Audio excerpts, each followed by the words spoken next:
Saindo dessa questão mais de ordem prática de acesso ao campo, o livro tem outras contribuições que eu penso que são importantes para esse campo da sociologia da punição, da sociologia da violência e das prisões em São Paulo, né? A primeira delas é quebrar um pouco com uma ideia que é bastante vigente de que a prisão é uma instituição falida, né? A gente ouve isso muito como discurso na mídia, é um discurso que está na boca das pessoas no dia a dia, a prisão não serve para nada. Então. E o que eu vou discutir em termos teóricos e mostrando as funcionalidades da prisão é que, na verdade, não é nada disso. A prisão ela é hoje uma instituição de grande sucesso, né? Não é à toa que a prisão hoje faz parte de uma política de Estado, de uma política de governo que vem sendo implementada ao longo das 2 últimas décadas, pelo menos, e que só cresce, né? A gente sai na década de 90 de aproximadamente 40 e poucas unidades prisionais e chega hoje a 163 estabelecimentos penais espalhados por todo o estado de São Paulo, né? Então, se a gente olhar, por exemplo, a região oeste do estado de São Paulo, uma região onde existe pouca oferta de emprego, de trabalho formal, e onde o Estado tem uma atuação muito tacanha, as prisões hoje são a principal fonte de emprego, né, que o Estado consegue gerar naquela região. A gente tem um número grande de unidades prisionais na região oeste e municípios de pequeno porte, municípios com 4, 5, 6 mil habitantes, que tem a maior parte da população empregada nas unidades prisionais. A maior renda gerada no município é aquela que vem tanto direta como indiretamente a partir das unidades prisionais, né? Então a gente tem cerca de 300, 400 funcionários trabalhando numa unidade. Isso gera uma movimentação financeira para o município bastante significativa e tem também todo o fluxo de pessoas que vão na condição de familiar das pessoas que estão em cumprimento de pena. Então, certa vez eu ouvi de um prefeito de um pequeno município falando assim: agora só nos falta um supermercado, que a cidade está em plena expansão, porque a cidade possui 3 unidades prisionais. Uma segunda contribuição é tentar também quebrar um pouco a ideia de que quem passa pela prisão só tem 2 caminhos a seguir, né?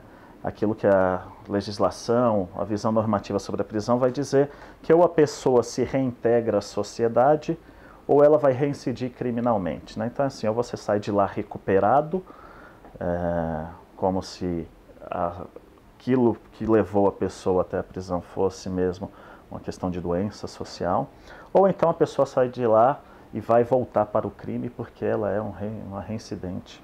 Eu vou descrever a partir da trajetória de 3 egressos prisionais, pessoas que passaram pela prisão, como que essas 2 visões que a gente tem sobre reintegrar-se ou reincidir criminalmente, na verdade elas se confluem, se misturam o tempo todo, né? Então eu descrevo, por exemplo, passagem de um rapaz que, para sair do crime, ele precisou cometer um assassinato aqui fora após deixar a prisão. E hoje ele é gestor de uma política importante, num município importante, na recuperação de moradores de rua que são dependentes químicos. E quando a gente pergunta assim, ele é um reincidente ou um reintegrado à sociedade? Esses termos não dão conta de entender a trajetória dessa pessoa. Por quê? Para além da vida que ele teve, das suas experiências dentro da unidade prisional, existe uma articulação toda hoje que a prisão possui com o mundo, vamos dizer, aqui de fora.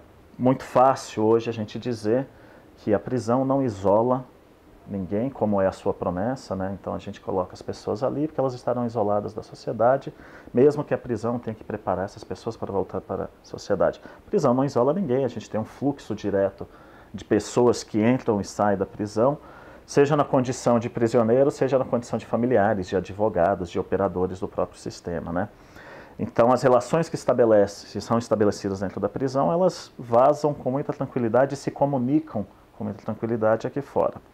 No caso desse rapaz mesmo que eu descrevo a trajetória dele, por conta de vínculos que ele havia desenvolvido, estabelecido dentro da prisão, ao sair da unidade prisional, a ganhar o direito ao livramento condicional, ele é cobrado de algumas coisas aqui fora, ele se enreda numa rede aí de relações, que para sair do crime, ele precisa cometer um assassinato. Então, e ao cometer esse assassinato, ele consegue uma autorização do que ele chama de uma licença do crime, né? Então, essas terminologias mostram para a gente que olhar para a vida, para a trajetória dessas pessoas que passam pela prisão, apenas por esse aspecto de que elas saem e ou elas se reintegram ou elas reincidem, é insuficiente para compreender as condições de vida dessas pessoas.